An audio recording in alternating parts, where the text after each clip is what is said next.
बे समाव नोंथांनि मबाइल आरो लेपटपा गोमादों नामा? मबाइल आरो लेपटप गोमानायखौ लानानै मोनसे गेदेर खौरां फोसावदों आसाम सरकारा। नोंथांनि मबाइल आरो लेपटपा बे समाव गोमादों नामा? थारैनो नोंथांनि मबाइल आरो लेपटपा गोमादोंब्लाबो जेबो जिंगासिनांगौ गैला। नोंथाङा नोंथांनि गोमानाय मबाइल आरो लेपटपखौ गुवाहाटी नोगोराव थांनानै आसामनि पुलिसनिफ्राय लानानै फैनो हागोन। फोरमान होनो हाब्लानो नोंथाङा नोंथांनि गोमानाय मबाइल आरो लेपटपखौ मोनफिननो हागोन। दिनै गुवाहाटी नोगोराव आसाम पुलिसआ गोमानाय मबाइल आरो लेपटपफोरखौ नोंथांनो हरफिनगोन। नाथाय बेनि थाखाय नोंथाङा गुवाहाटी नोगोरनि पुलिसनो थार फोरमानफोरखौ होनांगोन। सुलुंनिफ्राय मिथिनानै मोननाय बादिब्ला दिनै पानबाजारनि पुलिस थानायाव गोमानाय मबाइल आरो लेपटपफोरखौ हरगोन। गुवाहाटी नोगोरनि पुलिस बिफाना फोरमायनाय बादिब्ला सिखावफोरनिफ्राय गं 650 मबाइल आरो गं 16 लेपटप बोखांनो हादों। थारैनो नोंथांनि मबाइल आरो लेपटपा गोमादोंब्ला नोंथाङा गुवाहाटी नोगोरनि पुलिस बिफानजों जगाजग ला। फिन फोरमायबावोदि मबाइल आरो लेपटप गोमानायखौ लानानै मोनसे गेदेर खौरां फोसावदों आसाम सरकारा। फोरमान होनो हाब्लानो नोंथाङा नोंथांनि गोमानाय मबाइल आरो लेपटपखौ मोनफिननो हागोन। दिनै गुवाहाटी नोगोराव आसाम पुलिसआ गोमानाय मबाइल आरो लेपटपफोरखौ नोंथांनो हरफिनगोन।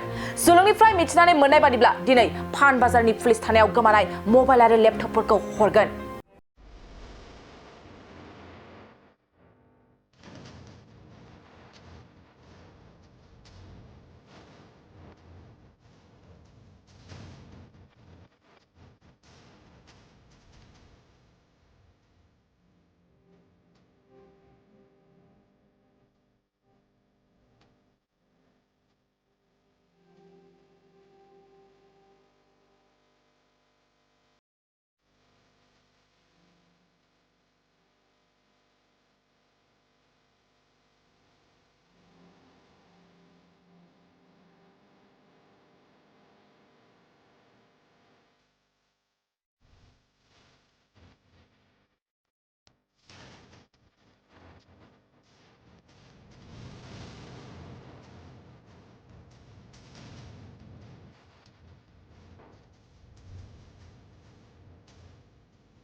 गोजोनथाव खौरां, नोंथांमोननि थाखाय लानानै फैदों MRM मेम'रियेल हस्पिटालाव गोबां बेमार फाहामथाय होनायनि खाबु।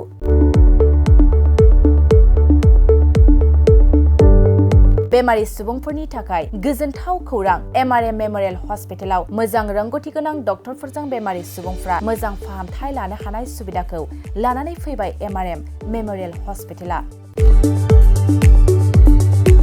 क'क्राझार सहरनि पुलिस पइन्ट आरो अमश्री हटेलनि साखाथियाव थानाय बयजोंबो मिथिसार जानाय MRM मेम'रियेल हस्पिटाला गोबां फेसिलिटिस खाबुफोर फोसावदों। MRM मेम'रियेल हस्पिटालनि फेसिलिटिफ्रानो जाबाय critical care, medicine, emergency medicine, paediatrician, pathologist, general medicine, diabetologist, OBS and gynae, cardiology, general surgeon, neuro surgery, advanced laparoscopic ENT surgery department, ophthalmologist, surgical, gastroenterologist, neuro psychiatry, onco' surgery department, dermatologist, orthopaedics, residential medical officer, inter facility unit, physiotherapy, radiologist, histopathological department, urologist, emergency department, CT scan, x-ray, pathology department, vaccinator department आरो MRM memorial हस्पिटालाव 24 घन्टा जेब्लाबो खुलाय थागोन। लांलाय लाबोलायनि एम्बुलेन्सनि सुबिदायाबो 24 घन्टा थागोन। गोबां मिथिनो थाखाय नैबे 9854081948 93655020048